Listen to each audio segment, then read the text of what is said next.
This season, the Golden State Warriors are looking a little off. 0-0 the first 2 minutes. And then look at Klay Thompson and McDaniels. What is going on with that? Wow. This has been going on for a good 45 seconds. This has been going on for 13 years. And now a technical foul. What do you want me to bench me? I don't care what people say. At this point in my life. Next question. Chance to take the lead here. Wiggins with 5 fouls. Monk drives on him. Monk hangs. And he scores!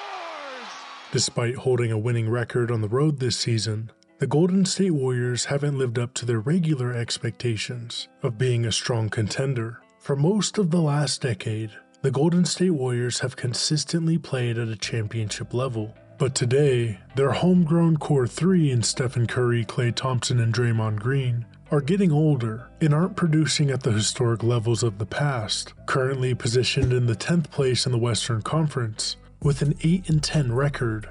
They have performed slightly below the league average at 114.3 points per 100 possessions on both offense and defense, and it seems like they've lost their team identity. One of the major problems the Warriors face this year is the discrepancy in transition points. They've been outscored by 8.5 points per game in transition, marking the most significant deficit in the league. That decline from the previous season, where the Warriors slightly outscored their opponents in transition, is primarily attributed to changes in their offensive performance. The Dubs currently hold the bottom spot by a significant margin, and their percentage of possessions at 11.7% dedicated to transition plays. This is a noticeable drop from last season's 16.6%, where they ranked at least among the league average. While the addition of Chris Paul has generally been a positive for the Warriors, benefiting them both offensively and defensively, there is a substantial disparity in transition play between him and the departed Jordan Poole.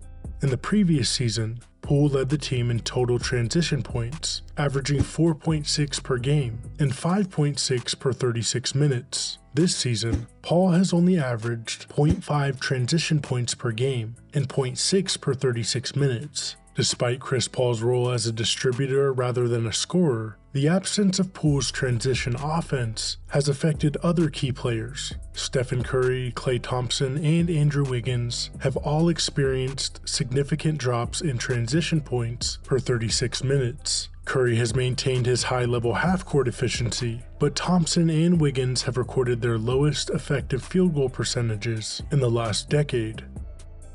The Warriors currently rank 12th in the league with 13.9 pass-ahead passes per game, showing an intent to push the ball up the floor. However, this is a decrease from last season's 15 pass-ahead passes per game, where they were 3rd in the league. With fewer transition opportunities, the Warriors are taking less efficient shots, with only 63% of attempts coming from the restricted area or 3-point range, down from the 71% in the previous season. Although they've managed a season-high 28 transition points in a recent loss to Phoenix, the majority of those points came from the bench in the final 15 minutes, after being in a substantial deficit for most of the game.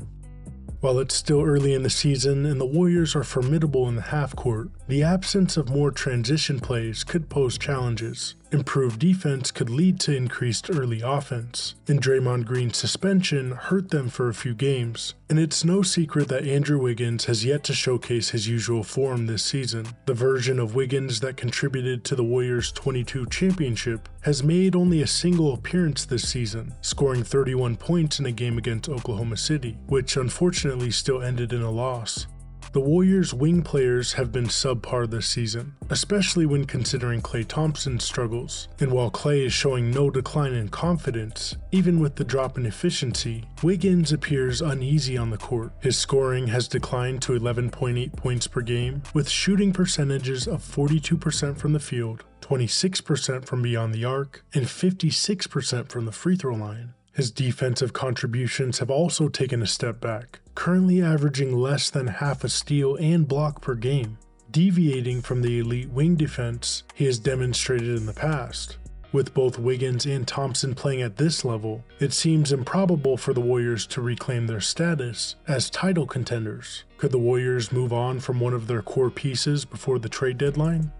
A notable positive, however, for the Golden State Warriors has been the impactful contributions of Dario Saric. Despite being on a minimum contract, Saric has assumed a significant role, offering both size and skill coming off the bench. His chemistry with Chris Paul and the pick and roll and pick and pop scenarios have been particularly noteworthy, as evidenced by his impressive average of 18.3 points in the last 3 games. And to add to Saric's production, the Warriors' young players have been showing flashes of potential. And despite their current challenges, the Warriors express confidence in their long-term prospects. With the trade deadline still months away, they have the luxury of patiently assessing the necessary moves. However, the immediate focus remains on consistency winning games to stay competitive in the highly talented Western Conference. And of course, the Warriors continue to heavily rely on their superstar, Stephen Curry.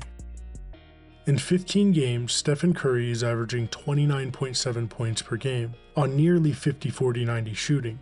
At 35 years old, Curry is playing almost as good as ever. Last night, the Dubs lost a heart-wrenching game to the Kings after blowing a 24-point lead. Is it time for a change in the Golden State?